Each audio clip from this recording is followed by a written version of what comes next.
Hello बच्चों, अस्सलाम वालेकुम।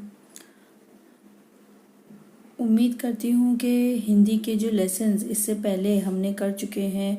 फर्स्ट पोएम जो थी, पहली कविता थी, दूसरा पाठ था, वो सब आप लोगों ने अच्छे से सुने होंगे और पढ़ने में मज़ा भी आया होगा, बहुत अच्छा लगा होगा। सेकेंड लेसन तो बहुत ही ज़्यादा इंटरेस्टिंग था, अच्छी कहानी थी।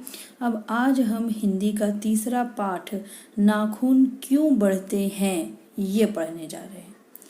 ये जो एक लेसन है ना, ये लेसन इंटरेस्टिंग तो है ही, साथ ही ये हमको एक सीख भी देता है कि हमको अपने अंदर जो बुराइयां हैं, जो भी बुरी आदतें हमारे अंदर पनपती हैं, जो पता नहीं किस तरीके से हमारे अंदर आ जाती हैं, और हमें पता चल जाए तो हमें उन बुरी आदतों को, बुराइयों को त्याग देना चाहिए, उन्हें अपने अंदर से हटा देना चाहिए। समझ में आया? उन्हें पालना नहीं चाहिए, बल्कि उन्हें ख़त्म कर देना चाहिए, अपने आप से दूर कर देना चाहिए। तो देखो, ये जो पाठ है, नाखून क्यों बढ़ते हैं, ये लिखा है आचार्य हजारी प्रसाद द्विवेदी ने। आचार्य हजारी प्रसाद द्विवेदी जो इसके लेखक हैं, पहले हम ज़रा इनका परिचय पढ़ लेते हैं। इनका जन्म 1907 में बलिया, उत्तर प्रदेश में हुआ और इनकी मृत्यु 1979 में 1989 में उत्तर प्रदेश में हुई। ठीक है। अब द्विवेदी जी यानी कि हमारे जो हजारी प्रसाद जी हैं, हिंदी साहित्य के मौलिक निबंधकार, बहुत ही बड़े निबंधकार थे, उत्कृष्ट समालोचक एवं सांस्कृतिक विचारधारा के प्रमुख उपन्यासकार हैं। यानी कि सांस्कृतिक, हमारी संस्कृति से बहुत ही रिलेट करने वाले, अपने विचारों को पेश करने वाले और बहुत ही उत्कृष्ट यानी बहुत बड़े पैमाने के ये जो है प्रमुख उपन्यासकार हैं। प्रमुख यानी कि अव्वल दर्जे के, ये समझे? तो ये जो है बहुत बड़े उपन्यासकार हैं, लेखक हैं। आपका व्यक्तित्व बड़ा प्रभावशाली और आपका स्वभाव बड़ा सरल और उदार था। यानी कि इनका जो व्यक्तित्व था वो इस तरीके का था कि जिससे भी ये मिलते वो अपना एक प्रभाव, एक असर उस पर छोड़ देते थे। प्रभावशाली कि जो जिसके अंदर अपना प्रभाव, अपना असर डालने की शक्ति हो, और इनका स्वभाव बड़ा ही सरल, सीधा साधा था। आप हिंदी, अंग्रेजी, संस्कृत और बंगला भाषाओं के विद्वान थे। यानी कि सिर्फ हिंदी ही नहीं बल्कि अंग्रेजी भी, संस्कृत भी और बंगला भी, ये सब भाषाओं में वो बड़े ही विद्वान थे, बड़ी ही नॉलेज इन सब चीज़ों की उनको थी। अब इन्होंने जो लेख लिखे हैं उनकी प्रमुख कृतियां हैं अशोक के फूल, कल्पलता और बाण भट्ट की आत्मकथा और पुनर्नवा उपन्यास आदि आदि यानी एक्सेट्रा, और भी बहुत कुछ उन्होंने लिखे हैं। ये सब उनके लिखे हुए लेख हैं। अब इस पाठ में ये देखो उन्होंने क्या बताया है। प्रस्तुत वैचारिक निबंध में आचार्य हजारी प्रसाद ने नाखून बढ़ने को पशुता का चिन्ह माना है। वैचारिक निबंध यानी जिसमें उन्होंने अपने विचार व्यक्त किए हैं। तो इस प्रस्तुत यानी कि ये जो दिया गया पाठ है, इस निबंध में आचार्य हजारी प्रसाद ने नाखून बढ़ने को पशुता का यानी एक जंगलीपन का, एक जानवरों का जैसा सुलूक होता है ना, उसका उन्होंने चिन्ह माना है, उसकी निशानी मानी है उन्होंने नाखूनों के बढ़ने को। यानी नाखून, जैसे तुम लोगों ने जंगली जानवरों को भी देखे होंगे कि जानवरों के भी जो है नाखून जो है वो बड़े बड़े होते हैं। तो जानवर तो नेल कटर लेके अपने नाखून नहीं काटते ना। हाँ, तो बिल्कुल उसी तरीके से कि ये जो नाखूनों का जो बढ़ना है वो पशुता की यानी जानवरों की निशानी है। नाखून पशुता, बुराइयों का प्रतीक है। नाखूनों का बढ़ना जो है वो जानवरों के जैसा और बुराइयों का यानी बुराई का वो प्रतीक है, उसका सबूत है वो। आपका कहना है कि कि जिस तरह नाखून बढ़ने पर हम उसे काट देते हैं, ठीक उसी तरह यदि किसी में बुरी आदतें आ जाएं तो उन्हें त्याग देना चाहिए। यानी हमारे लेखक हजारी प्रसाद का कहना ये है कि अगर जिस तरीके से नाखून बढ़ते हैं, तो अब आज इंसान जो है वो इंसान भी शुरुआत में जो है एक जानवर ही था, ठीक है, लेकिन आहिस्ता आहिस्ता आहिस्ता आहिस्ता इंसान ने अपने आप को डेवलप किया ना। अब आज तो इंसान बहुत प्रोग्रेस कर चुका है, तो आज इंसान जो है वो अपने नाखूनों को नहीं बढ़ने देता है, नाखूनों के बढ़ने को बुरा समझा जाता है, तो वो क्या करता है, जैसे ही नाखून बढ़ते हैं वो उन्हें काट देता है। तो जिस तरीके से अब यही बात हमको लेखक समझा रहे हैं कि नाखूनों का बढ़ना जो है वो बुराई का प्रतीक है, इसलिए जैसे नाखून बढ़ने पर हम उन्हें काट देते हैं, उसी तरीके से अगर बुरी आदतें हमारे अंदर आ जाएं तो हमें उन्हें भी त्याग देना चाहिए, उन्हें भी जड़ से खत्म कर देना चाहिए।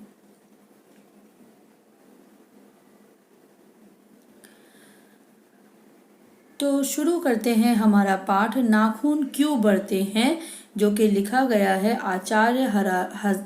आचार्य हजारी प्रसाद द्विवेदी जी।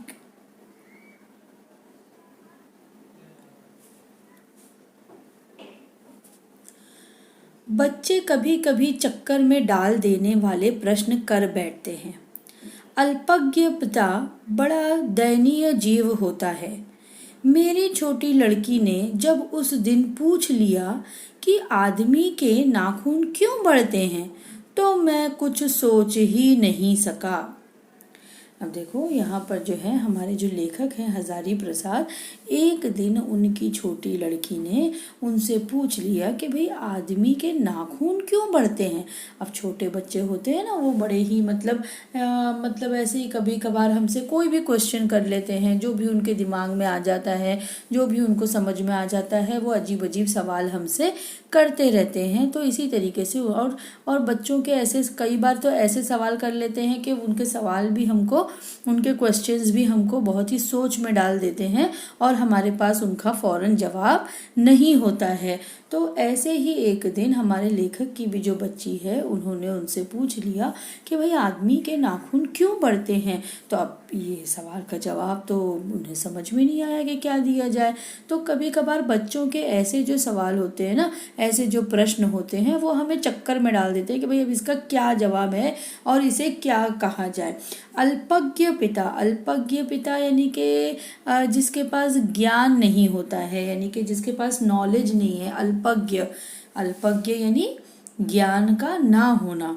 तो जो जिसके पास में इन चीज़ों की नॉलेज नहीं है, ऐसे पिता बड़ा दयनीय जीव होता है। दयनीय यानी उसके पास कोई उस चीज़ का कोई रास्ता नहीं होता है, तो वो जो है बड़ी मुश्किल में आ जाता है। तो इसी तरीके से एक ऐसा दिन लेखक के भी जीवन में आ गया कि उनकी छोटी बेटी ने पूछ लिया कि आदमी के नाखून क्यों बढ़ते हैं, और वो इसका कोई जवाब उसे नहीं दे सके, सोच में पड़ गए।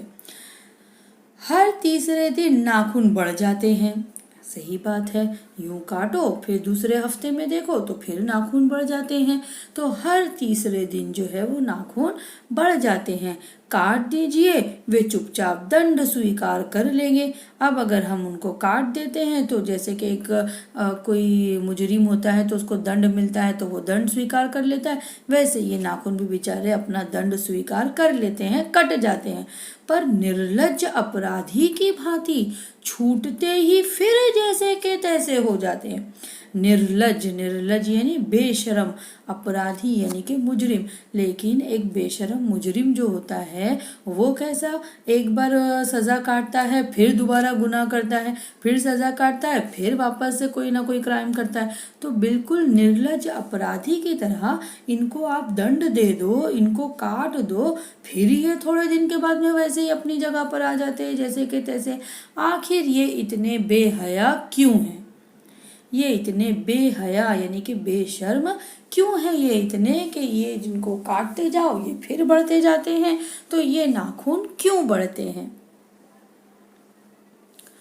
कुछ लाख ही वर्षों की बात है जब मनुष्य जंगली था, वन मानुष जैसा, ये तो आप लोगों को भी पता है कि जब इंसान का जन्म हुआ शुरुआत में, वो जो है एक जानवर की ही तरह था, बल्कि उसकी पूंछ भी थी, बड़े बड़े से बाल थे, और लाख वर्षों पहले की बात है जब मनुष्य जो है वो क्या था, जंगली था। जैसे जंगल में रहने वाले और दूसरे जानवर होते हैं, तो ये दुनिया भी एक जंगल की ही तरह थी, और मनुष्य उसमें रहने वाला जंगली जानवर, वन मानुष, वन यानी जंगल, मानुष यानी इंसान, मनुष्य, तो वन मानुष जैसा जंगल में रहने वाला इंसान जैसा ही था। उसे नाखून की जरूरत थी। उस टाइम पे क्या था कि जैसे जंगल में रहने वाले जानवर अपना शिकार पकड़ के खाते हैं या अपने आप को शिकार होने से बचाने के लिए फाइट करते हैं, डिफेंड करते हैं, तो उस टाइम पे इंसान भी जब जंगल में रहता था तो उसे भी इन नाखूनों की जरूरत होती थी। बता सकते हो क्यों? हाँ, अपने आप को प्रोटेक्ट करने के लिए या अपना शिकार पकड़ने के लिए वो जो है इन नाखूनों को बतौर हथियार इस्तेमाल करता था। वो एक वेपन की तरह अपने नाखूनों को जो है यूज करता था। समझ में आ रहा है? दूसरे जंगली जानवरों से अपने आप को बचाने के लिए भी नाखूनों को यूज करता था, या अपना शिकार पकड़ने के लिए भी वो नाखूनों को यूज करता था। तो उसे नाखून की जरूरत थी। उसकी जीवन रक्षा के लिए नाखून बहुत जरूरी थे, है ना। अपने आप को प्रोटेक्ट करने के लिए, रक्षा करने के लिए नाखून बहुत जरूरी थे। असल में वही उसके अस्त्र थे। अस्त्र अभी मैंने बताई आप लोगों को, यानी यही उसके असल वेपन थे। दांत भी थे, पर नाखून के बाद ही उनका स्थान था। एक तो नाखून और दूसरे उनके दांत। जैसे आप लोगों ने शेर को शिकार करते हुए देखे होंगे, दूसरे जानवरों को भी शिकार करते होंगे, देखे होंगे कैसे वो लोग पंजों से अपना शिकार करते हैं या अपने आप को प्रोटेक्ट करते हैं, कैसे दांतों से हमला करते हैं। तो उसी तरीके से इंसान भी जब जंगल में रहता था जंगली जानवरों की तरह, तो वो उसके लिए भी नाखून जो है वो एक अस्त्र यानी वेपन की तरह थे। और उसके दांत भी थे, लेकिन दांत से पहले किसका स्थान आता है? नाखूनों का आता है। क्योंकि कभी भी अगर आप देखेंगे कि प्रोटेक्ट करने के लिए इंसान पहले अपना हाथ आगे बढ़ाएगा, अपने दांत आगे नहीं बढ़ाएगा। तो इसी तरीके से दांत भी थे, लेकिन उनका स्थान जो है वो नाखूनों के बाद आता है। धीरे धीरे वह अपने अंग से बाहर की वस्तुओं का सहारा लेने लगा। फिर अब जैसे जैसे मैन, हिस्ट्री आप लोगों ने पढ़े हैं कि जैसे जैसे मैन डेवलप करने लगा, आगे आगे बढ़ने लगा, तो वैसे वैसे उसने अपने अंग के अलावा जो बाहर की चीज़ें हैं, जो भी वस्तु, जो भी मटेरियल्स अवेलेबल हैं, उनका सहारा वो लेने लगा। उसने हड्डियों के भी हथियार बनाए। आपने देखे ना, बोन्स के, हड्डियों के हथियार बनाए, फिर आहिस्ता आहिस्ता मेटल्स के हथियार बनाए। तो उसने हड्डियों के भी हथियार बनाए। मनुष्य धीरे धीरे और आगे बढ़ा और उसने धातु के हथियार बनाए। देखो अभी मैंने बताई ना, धातु यानी मेटल। तो वो जैसे जैसे आगे बढ़ने लगा, पहले तो शुरुआत में अपने दांतों का, अपने नाखूनों का ही प्रयोग करता था। फिर जब आगे बढ़ा तो हड्डियों को हथियार बना के इस्तेमाल करने लगा। फिर जब आगे बढ़ा तो धातुओं को हथियार बना के इस्तेमाल करने लगा। इतिहास आगे बढ़ा। कभी कभी मैं हैरान होकर सोचता हूँ कि मनुष्य आज अपने बच्चों को नाखून न काटने पर डांटता है।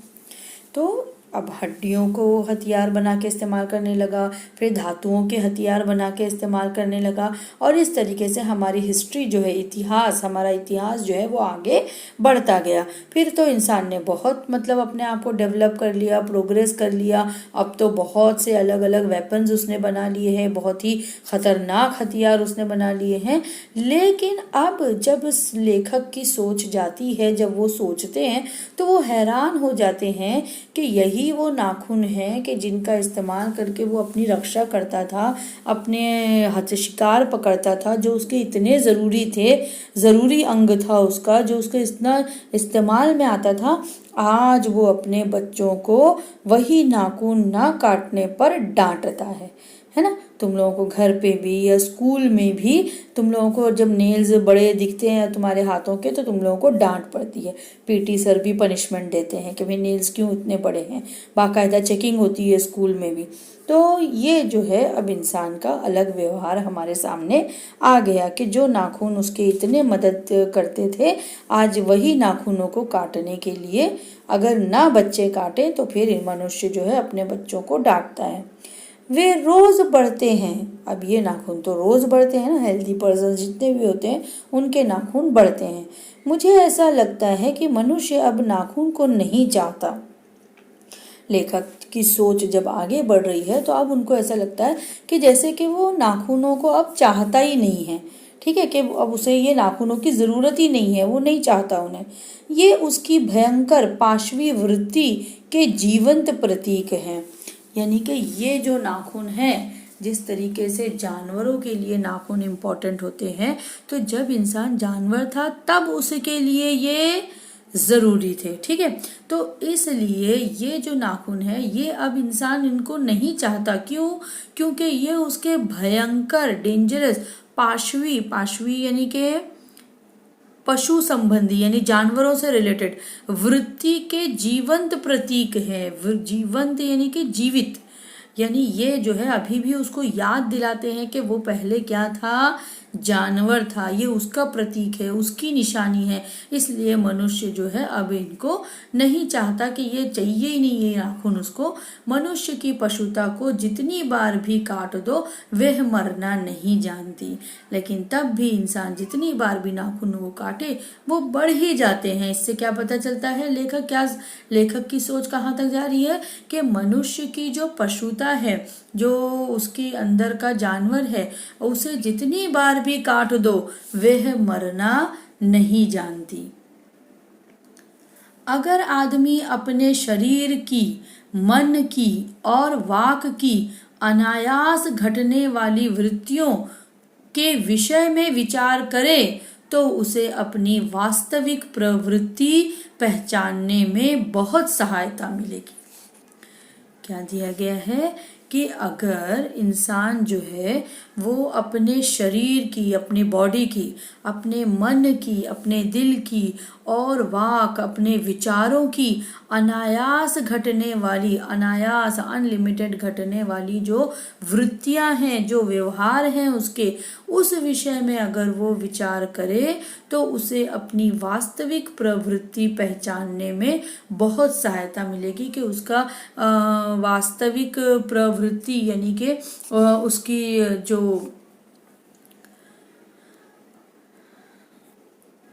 इंसान को अपने अंदर की जो उसका नेचर है, वास्तविक प्रवृत्ति, उसका जो नेचर है उसे पहचानने में उसे मदद मिलेगी, उसे सहायता मिलेगी।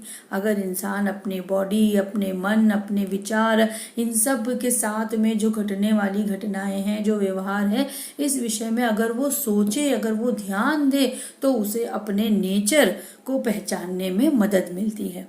मनुष्य की नख बढ़ा लेने की जो सहजात वृत्ति है वह उसके पशुत्व का प्रमाण है।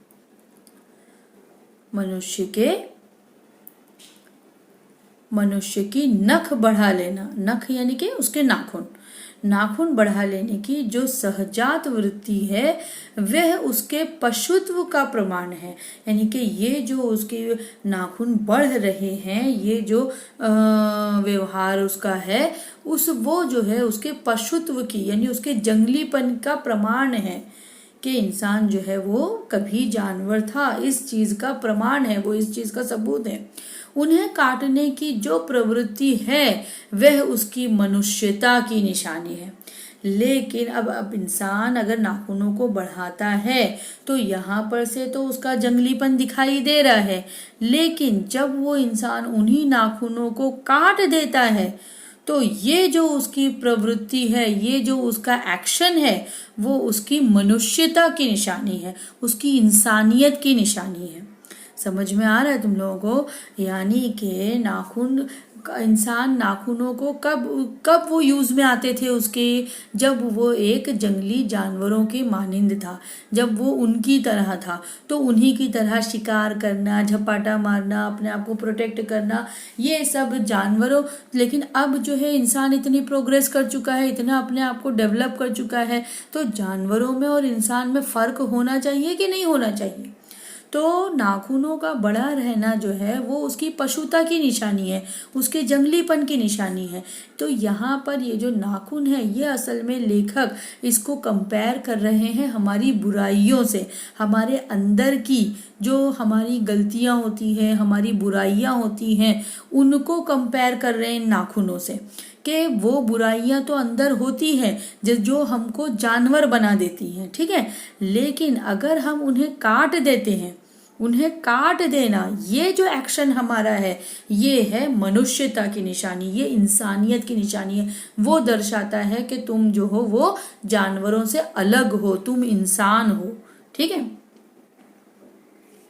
मेरा मन पूछता है मनुष्य किस ओर बढ़ रहा है, पशुता की ओर या मनुष्यता की ओर। अब देखो लेखक का ध्यान अब और आगे गया, उनके विचार और आगे बढ़े। अब उनका मन ये पूछ रहा है कि मनुष्य किस ओर बढ़ रहा है, कि नाखूनों को तो उसने काट दिया, नाखूनों को काट कर तो उसने बड़ा ही अपना सबूत दे दिया कि भाई हमारा जो ये मनुष्यता की निशानी है। लेकिन जो हथियार, जो अस्त्र था उसका नाखून, उन्हें काट देने के बाद तो उसने और खतरनाक हथियार बना दिए, और बहुत सारे ऐसे हथियार बना दिए कि जो जिंदगी को बर्बाद कर देते हैं। तो फिर उसका क्या? तो अब ये जो इंसान है, जो मनुष्य है, वो किस ओर बढ़ रहा है? वो तो वापस से फिर ऐसे वेपन्स बना के तो वापस से वो पशुता की ओर ही बढ़ रहा है। मनुष्यता की ओर कैसे बढ़ा वो? तो यही जो है उनका मन पूछ रहा है कि वो मनुष्य जो मनुष्य जो अपने आप को सोचता है कि उसने इतनी प्रोग्रेस कर ली है, इतना डेवलप कर लिया है, तो वो किस ओर बढ़ रहा है? वो पशुता की ओर बढ़ रहा है या वो मनुष्यता की ओर बढ़ रहा है? अस्त्र बढ़ाने की ओर या अस्त्र काटने की ओर? अस्त्र यानी कि वेपन्स को बढ़ा देने की ओर बढ़ रहा है या वेपन्स को काट देने की ओर बढ़ रहा है? मेरी निर्बोध बालिका ने मानो मनुष्य जाति से ही प्रश्न किया है। निर्बोध बालिका यानी मेरी इनोसेंट बच्ची, मेरी प्यारी बच्ची, मेरी भोली बच्ची ने जैसे ये सवाल मुझसे नहीं, ये मानो पूरी मनुष्य जाति से किया है उसने ये सवाल, कि भाई ये नाखून क्यों बढ़ते हैं। नाखूनों का बढ़ना यानी कि बुराइयों का बढ़ना, वेपन्स का जो बढ़ना है, वो जो है ये सवाल अब आगे यहाँ तक पहुँच गया, और ये पूरी मनुष्य जाति से प्रश्न है। जानते हो नाखून क्यों बढ़ते हैं? यह हमारी पशुता के अवशेष हैं। अब यहाँ पर उनका जवाब आ रहा है कि क्या तुम जानते हो कि नाखून क्यों बढ़ रहे हैं? ये हमारी पशुता, हमारे जंगलीपन का अवशेष है, उसके रिमेन्स हैं, कि इंसान जब पहले जो जानवर था तो उस टाइम का हमारा ये अवशेष है जो हमको दर्शाता है कि हम किसी ज़माने में जानवर थे। ये उस बात का सबूत है, उसके रिमेन्स हैं। मैं भी पूछता हूँ, जानते हो ये अस्त्र शस्त्र क्यों बढ़ रहे हैं? तो अब मेरा ये सवाल है कि क्या तुम जानते हो कि ये अस्त्र, ये शस्त्र, ये जो वेपन्स है इतने खतरनाक, मार गिराने वाले, ये क्यों बढ़ रहे हैं? ये हमारी पशुता की निशानी है।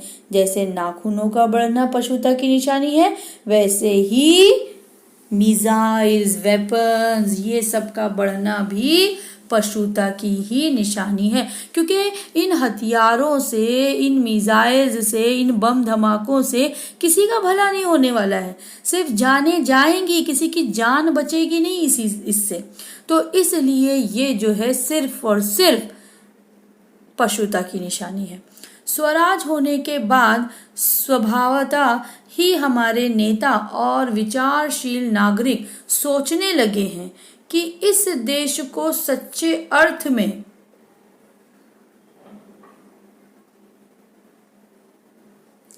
सुखी कैसे बनाया जाए। यानी कि हमारे जो लेखक हैं एक्चुअली वो इंडिपेंडेंस टाइम की बात यहाँ पर कर रहे हैं कि जब स्वराज हासिल हुआ, यानी कि जब हमको इंडिपेंडेंस मिली, तो वहाँ पर हमारे जितने भी नेता थे और जो बड़े बड़े समझदार लोग थे उनके साथ में, वो सब सोचने लगे कि हमारे देश को कैसे सुखी बनाया जाए, कैसे खुशहाल बनाया जाए। हमारी परंपरा, महिमा महिमामयी और संस्कार उज्जवल हैं, क्योंकि अपने आप द्वारा लगाया हुआ बंधन हमारी संस्कृति की बहुत बड़ी विशेषता है। क्योंकि हमारी जो परंपरा है, हमारा जो कल्चर है, वो महिमामयी यानी कि बहुत ही गौरवपूर्ण है, जिस पर हमको बहुत फख्र है। हमारी जो परंपरा, हमारा जो कल्चर चला आ रहा है, जो ट्रेडिशन हमारा चला आ रहा है, उस पर वो बहुत ही गौरवशाली है, महिमामयी है और संस्कार उज्जवल हैं। और हमारे जो संस्कार हैं, हमारी जो संस्कृति है, जो हमारे घर वालों ने, हमारे बड़ों ने हमको दी है, अच्छी बातें जो हमको सिखाई है, वो बहुत ही उज्जवल है, बहुत ही रोशन है। क्योंकि अपने आप द्वारा, क्योंकि हम इंसानों ने, हम इंडियंस ने अपने आप पर ही अपने द्वारा कुछ बंधन बांध दिए हैं, जो हमारी संस्कृति की बहुत बड़ी विशेषता है। हमारी संस्कृति की बहुत ही बड़ी विशेषता है ये कि हमने जैसे हमको बचपन ही से हमारी संस्कृति में सिखाया गया, झूठ मत बोलो, सच्चाई पर चलो, सच का साथ दो, हकदारों का हक अदा करो। तो ये सब चीज़ें हमको हमारे घर से, हमारे देश से, हमारे कल्चर, हमारे ट्रेडिशन में ये सारी चीज़ें शामिल हैं। समझ में आया? तो हमने अपने आप को ही इस संस्कृति, इन संस्कारों से बांध रखा है। और ये बहुत बड़ी विशेषता है कि हमारी संस्कृति की, कि जिसमें हमने अपने आप पर ही बंधन लगाया हुआ है और हम उन बंधनों का, अपने संस्कारों का, अपनी परंपराओं का पालन करते हैं। मनुष्य पशु से किस बात में भिन्न है? अब ये तो हमको जानना है ना, कि अभी जैसे हम बता रहे हैं कि मनुष्य ने तो काफ़ी प्रोग्रेस कर ली है, काफ़ी डेवलपमेंट हासिल कर ली है, बहुत कुछ वो अच्छी बातें सीख चुका है, अपने संस्कार। तो किस तरीके से मनुष्य जो है दूसरे जानवरों से, दूसरे पशुओं से किस तरीके से अलग है, भिन्न है, यानी डिफरेंट कैसे है वो? क्यों डिफरेंट है? क्योंकि उसमें संयम है, यानी कि कंट्रोल है अपने आप पर। दूसरे के सुख दुख के प्रति संवेदना है, यानी हम इंसान जो है वो एक दूसरे के सुख दुख में शामिल होते हैं। अगर किसी का गम है तो उसमें भी शामिल हो जाते हैं, और अगर किसी की खुशी है तो उसको भी साथ में मिलके सेलिब्रेट करते हैं। तो हमारे अंदर ये संवेदना है, ठीक है, यानी कि सहानुभूति, किसी को सहानुभूति देना, ये जो है हमारे अंदर है। श्रद्धा है, यानी हमारे अंदर विश्वास है, हम ऊपर वाले पर भरोसा करते हैं, हम अपने आप पर भरोसा करते हैं, तो श्रद्धा भी हमारे अंदर है। तप है, यानी हमारे अंदर मेहनत का जज्बा है कि हम मेहनत कर सकते हैं। और त्याग है, त्याग यानी बलिदान, सेक्रीफाइस करने की हमारे अंदर भावना है। ये सारी चीजें जानवरों में नहीं होती, ठीक है। तो इस तरीके से मनुष्य ने अपने आप को पशुओं से अलग साबित किया है। मनुष्य के अंदर पशुओं से अलग चीजें हैं। समझ में आया? मनुष्य जो है वो पशुओं से अलग हो गया है, भिन्न है, क्योंकि उसके अंदर संयम है, दूसरों के सुख दुख के प्रति संवेदना है, श्रद्धा है, तप है और त्याग है। उसके अंदर बलिदान की भावना है, सेक्रीफाइस करने का उसके अंदर ताकत है। इसलिए मनुष्य झगड़े टंटे को अपना आदर्श नहीं मानता।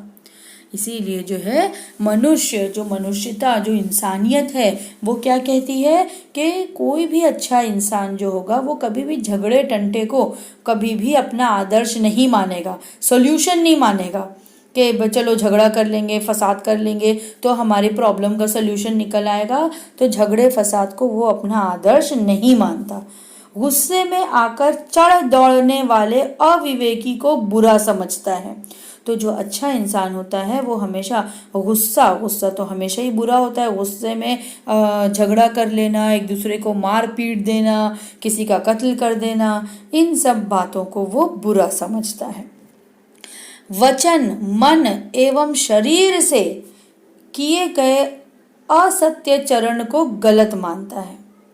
यानी कि अगर कोई इंसान वचन या मन या शरीर से किए गए असत्य चरण यानी कोई भी गलत काम अगर करता है, चाहे वो उसके बोलचाल में हो, चाहे वो दिल में हो, चाहे वो शरीर से हो, किसी भी तरीके का असत्य चरण यानी कोई भी गलत काम जो भी किया जाएगा उसको अच्छा इंसान हमेशा गलत ही मानता है, गलत को सही साबित करने की कोशिश नहीं करता। ऐसा कोई दिन आ सकता है जब मनुष्य के नाखूनों का बढ़ना बंद हो जाएगा। यानी कि अब जो है लेखक कहते हैं कि ऐसा भी कोई दिन आ सकता है कि शायद जब मनुष्य के नाखूनों का बढ़ना बंद हो जाएगा। जैसे मनुष्य पहले जब जानवर था तो उसकी जो है पूंछ भी थी, लेकिन जैसे जैसे वो आगे बढ़ता गया वो पूंछ क्योंकि उसके कोई यूज़ में नहीं थी तो वो झड़ गई, ठीक है, वो लुप्त हो गई यानी गायब हो गई। तो वैसे ही अब ये जो नाखून जो पहले उसके शस्त्र के तौर पे काम आते थे, उसके लिए उसकी रक्षा करते थे या शिकार के काम आते थे, अब आज तो वैसा कोई माहौल है नहीं। अब आज तो इंसान पशु से मनुष्य बन चुका है, तो अब इन नाखूनों की उसको ज़रूरत नहीं है। तो शायद ऐसा भी हो सकता है कि कोई दिन ऐसा भी आए कि नाखूनों का बढ़ना बंद हो जाएगा। प्राणी शास्त्रियों का ऐसा अनुमान है कि मनुष्य का अनावश्यक अंग उसी प्रकार झड़ जाएगा जिस प्रकार उसकी पूंछ झड़ गई है। प्राणी शास्त्रियों यानी कि जो लोग जानवरों या जितने भी प्राणी जीवों के बारे में मालूमात हासिल करते हैं या ऐसे लोग जो नॉलेज रखते हैं, तो उन लोगों का ये अनुमान है, ये मानना है कि मनुष्य का अनावश्यक अंग यानी अनावश्यक यानी अब इसकी आवश्यकता नहीं है ना उसको, आवश्यक का अपोजिट अनावश्यक, यानी जिस तरीके से पूंछ की जरूरत नहीं थी तो वो झड़ गई, वैसे ही अब नाखूनों की भी उसको आवश्यकता नहीं है तो अनावश्यक अंग उसी प्रकार झड़ जाएगा, उसी तरीके से झड़ जाएगा जिस तरीके से उसकी पूंछ झड़ गई। उस दिन मनुष्य की पशुता भी लुप्त हो जाएगी। तो उस दिन मनुष्य की पशुता यानी ये कि इंसान जो है वो जानवर था वो भी लुप्त हो जाएगी, यानी कि वो भी गायब हो जाएगी। शायद उस दिन वह मरणास्त्रों का प्रयोग भी बंद कर देगा। मरणास्त्रों यानी कि ऐसे अस्त्र, ऐसे वेपन्स जिनसे लोग मरते हैं, ठीक है, जो जिंदगी को तबाह और बर्बाद कर देते हैं, ऐसे अस्त्रों को शायद ऐसी चीजों का भी प्रयोग करना, ऐसी चीजों का भी यूज करना वो बंद कर देगा। नाखून का बढ़ना मनुष्य के भीतर की पशुता की निशानी है। नाखूनों का हम पढ़ चुके हैं कि नाखूनों का जो बढ़ना है वो मनुष्य के अंदर जो एक जानवर जो पहले था वो उस पशुता की निशानी है, और उसे नहीं बढ़ने देना मनुष्य की अपनी इच्छा है, अपना आदर्श है। तो अब क्योंकि मनुष्य पशु से अब वो मनुष्य बन चुका है, तो अब इन नाखूनों को वो नहीं बढ़ने देना चाहता है, उन्हें वो कट करता है, उन्हें वो निकाल देता है, काटता है थोड़े थोड़े दिन में। ये उसकी अपनी इच्छा है, उसका अपना आदर्श है, क्योंकि वो इसे अब नहीं चाहता। मनुष्य में जो घृणा है, घृणा यानी नफरत, यानी कि जो भी हेट, जो भी नफरत उसके अंदर है, जो अनायास बिना सिखाए आ जाती है। अनायास यानी कि बगैर किसी प्रयोग के, बगैर किसी के सिखाए अगर वो आ जाती है, अनायास यूं ही अगर वो आ जाती है बगैर किसी के सिखाए, वह पशुत्व का द्योतक है।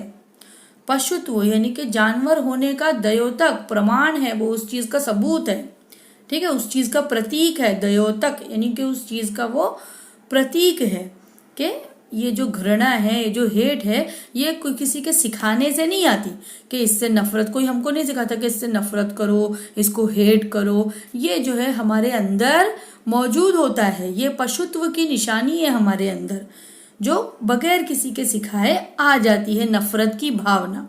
लेकिन नफरत की भावना अच्छी नहीं होती है, ये एक बुरी चीज है। तो वही लेखक ये बताना चाहते हैं कि हमारे अंदर जितनी भी बुराइयां हैं वो पशुत्व की निशानी है ना, एक जानवर होने की निशानी है। जैसे कोई गलत काम करता है, कुछ भी बुरा करता है, तो नहीं उसको बोलते लोग सेंटेंस कि तू इंसान है कि जानवर है, जानवर जैसा क्यों कर रहा है काम, ऐसा बोलते हैं ना।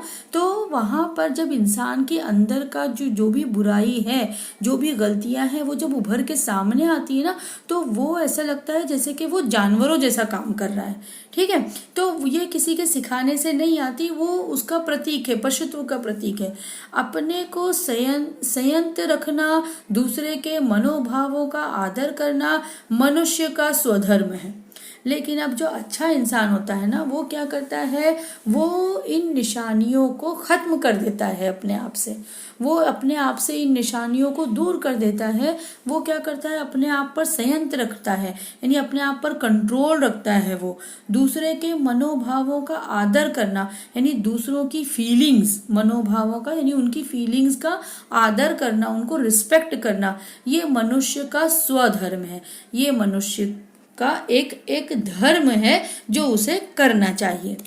बच्चे यह जाने तो अच्छा हो कि अभ्यास और तप से प्राप्त वस्तुएं मनुष्य की महिमा को सूचित करती हैं।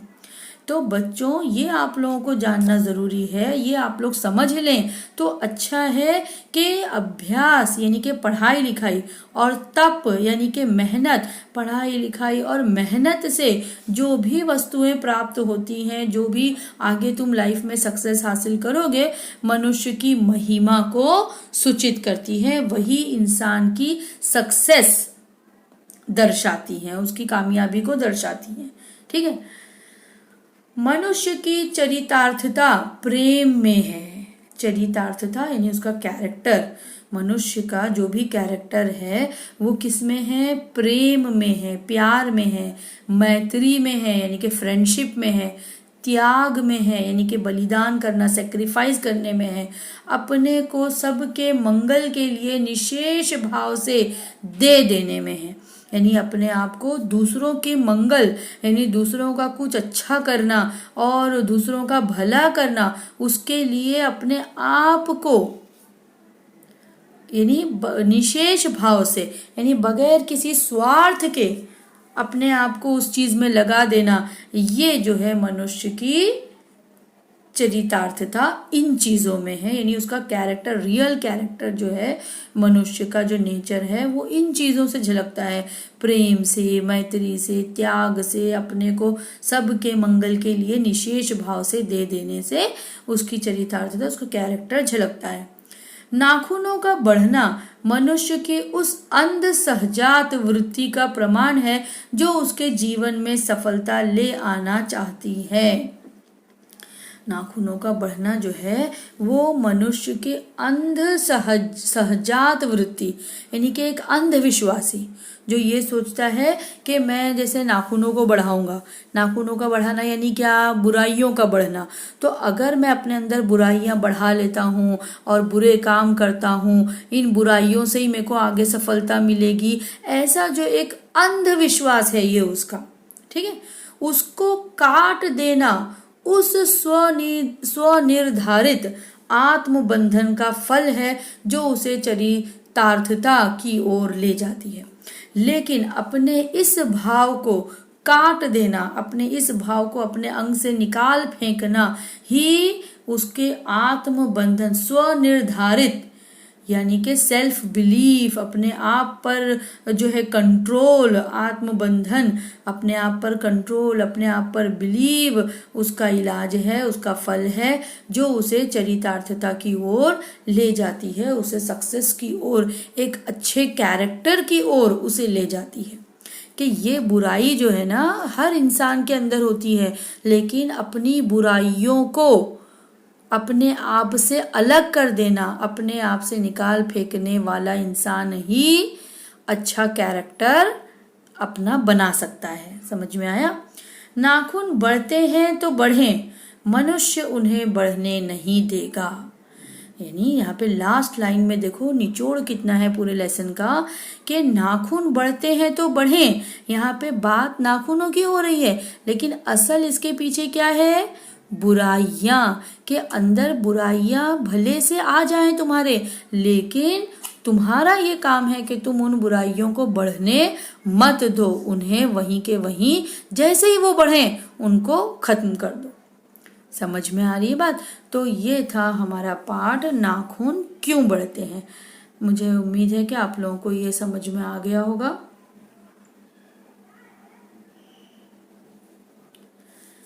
यहाँ पर इसकी शब्द वाटिका दी हुई है। ये अर्थ जो है आप लोगों को लिखकर याद करना है। मैं बता भी चुकी हूँ आप लोगों को।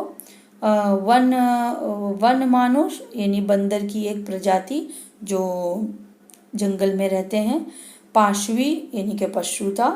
निर्बोध यानी अज्ञान, इनोसेंट, मासूम। आचरण यानी बर्ताव, व्यवहार। लुप्त यानी गायब। घृणा यानी नफरत। द्योतक यानी कि प्रतीक। चरितार्थता यानी सार्थकता।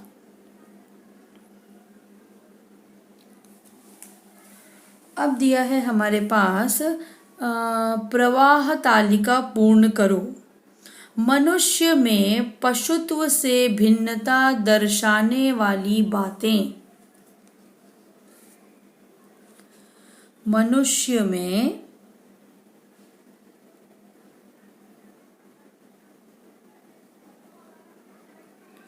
पशुत्व से भिन्नता यानी वो जानवरों से अलग है, ये दर्शाने वाली कौन सी बातें हैं। तो देखो हम पढ़ चुके हैं, इससे पहले मैंने बताई थी कि मनुष्य पशु से भिन्न है। किन चीजों में भिन्न है? क्योंकि मनुष्य में संयम है, दूसरों के सुख दुख के प्रति संवेदना है, श्रद्धा है, तप, त्याग है। यही 4 चीज 4 बॉक्स में लिखना है। फर्स्ट लाइन में लिखेंगे मनुष्य में संयम है, दूसरी बॉक्स में लिखेंगे दूसरे के सुख दुख के प्रति संवेदना है, तीसरे बॉक्स में लिखेंगे श्रद्धा है, और चौथे बॉक्स में लिखेंगे तप और त्याग है। ठीक है। फिर दिया है प्रतीक लिखो। क्या प्रतीक लिखना है? नाखूनों को बढ़ाना और नाखूनों को काटना यानी किस चीज का प्रतीक है? नाखूनों को बढ़ाना किन बातों का प्रतीक है? एक तो ये कि पशुत्व का प्रतीक है ना? पशुता का प्रतीक है, पशुत्व का प्रतीक है कि जानवर है इंसान, जंगलीपन का प्रतीक है। दूसरा पाशवी प्रवृत्ति का प्रतीक है, यानी जानवरों की जो एक्शंस होते हैं उसका प्रतीक है। पशुता के अवशेष हैं, यानी कि जानवरों के जो रिमेन्स है उसका एक अवशेष है, उसका प्रतीक है। और एक चीज याद करो, घृणा का प्रतीक है। नाखूनों का बढ़ना घृणा का प्रतीक है, बुराइयों का प्रतीक है। ठीक है। फिर है नाखूनों को काटना। नाखूनों को काटना किस बात का प्रतीक है? पहले तो वो मनुष्यता का प्रतीक है, दूसरा संयम का प्रतीक है, त्याग का प्रतीक है, तप का प्रतीक है। ठीक है। इन तमाम बातों का प्रतीक है। ठीक है। अपने से भी आप वर्ड्स लिख सकते हो, तो ध्यान से लिखो। नाखूनों का बढ़ाना किन बातों का प्रतीक है? जंगलीपन यानी कि पशुत्व का प्रतीक है। दूसरा पाशवी प्रवृत्ति का प्रतीक है। तीसरा पशुता के अवशेष का प्रतीक है।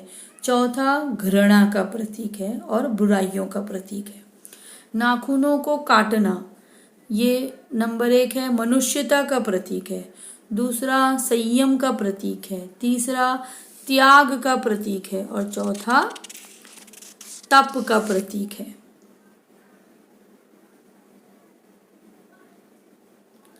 फिर दिया है उत्तर लिखो।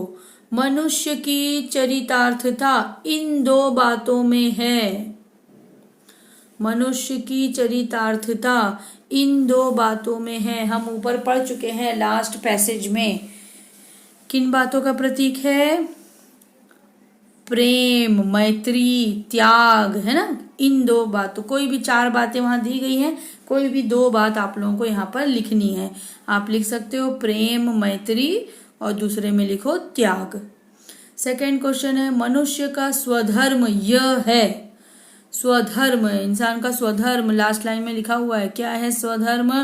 अपने को संयत रखना, दूसरों के मनोभावों का आदर करना, यानी अपने आप पर कंट्रोल रखना और दूसरों की फीलिंग्स के रिस्पेक्ट करना। ये 2 लाइन जो है इसमें लिखेंगे। क्या लिखेंगे? अपने को संयत रखना और दूसरा दूसरों के मनोभावों का आदर करना। तीसरा क्वेश्चन है, मनुष्य को नाखूनों की जरूरत तब थी। कब थी? मनुष्य को नाखूनों की जरूरत कब थी? जब मनुष्य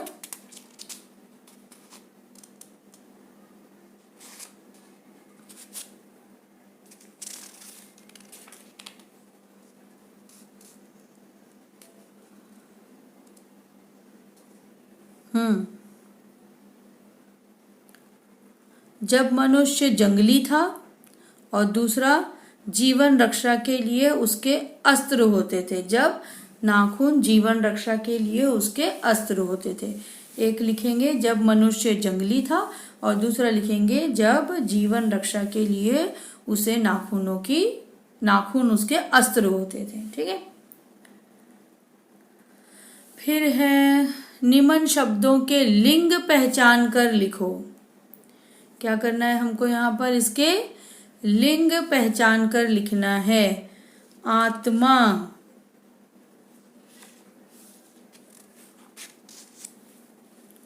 क्या है? आत्मा स्त्रीलिंग। व्यक्ति पुल्लिंग। बादल पुल्लिंग।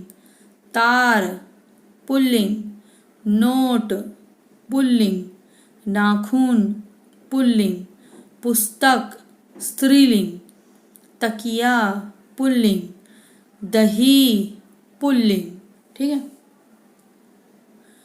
फिर दिया है, अर्थ के अनुसार वाक्यों के प्रकार ढूंढ कर लिखो। यानी यहाँ पर जो है हमको अर्थ के आधार पर वाक्यों के प्रकार ढूंढ कर लिखना है। तो वाक्यों के प्रकार जो है ये व्याकरण विभाग में हम लोग बाद में करेंगे। ठीक है। इस तरीके से यहाँ पर जो है हमारा ये लेसन पूरा हो जाता है। रीडिंग बहुत ज़रूरी है ये लेसन की। रीडिंग जितनी बार करेंगे तब जाके आपको आंसर्स याद करने में भी आसानी होगी। टीचर्स बाद में ब्रीफ आंसर्स भी इसके लिखाएंगे अलग से आप लोगों को। तो लेसन की रीडिंग ज़रूर करना, कम से कम 2 से 3 बार करना। तो ये जो लेसन है ये अच्छे से समझ में भी आएगा और रीडिंग करेंगे तो आगे जाके आंसर्स याद करने में भी आसानी होगी। तो यहाँ पे ये लेसन हमारा पूरा हो जाता है। ठीक है। अल्लाह हाफिज़। बाय।